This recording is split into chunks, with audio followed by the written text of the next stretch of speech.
Buongiorno, eccoci, oggi siamo al Centro Sperimentale Po di Tramontana. Io sono sempre il dottor Tosini, responsabile del centro.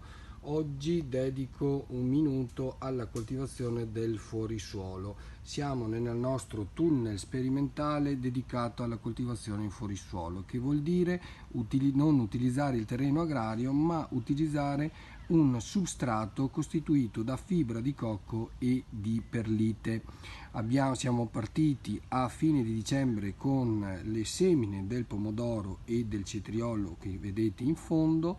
Abbiamo innestato sia la solanacea che la cucurbitacea su piedi resistenti e tolleranti a diverse fitopatologie, ma in questo caso soprattutto si utilizzano per la loro vigoria. E ovviamente abbiamo eseguito il trapianto circa la settimana scorsa, una settimana fa, è partita la coltivazione.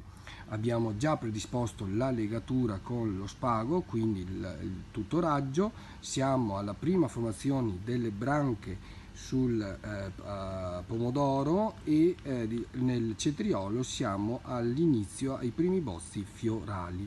Quello che ci interessa vedere, oltre alla coltivazione, questa pratica diciamola innovativa, il confronto sarà tra due varietà di pomodoro cuore di bue, una tradizionale e una rosa, mentre in fondo il cetriolo si va a vedere la differenza che ci può essere utilizzando due piante per foro in estate e due piante per foro franche di piede, quindi valutare anche la coltivazione da un punto di vista economico.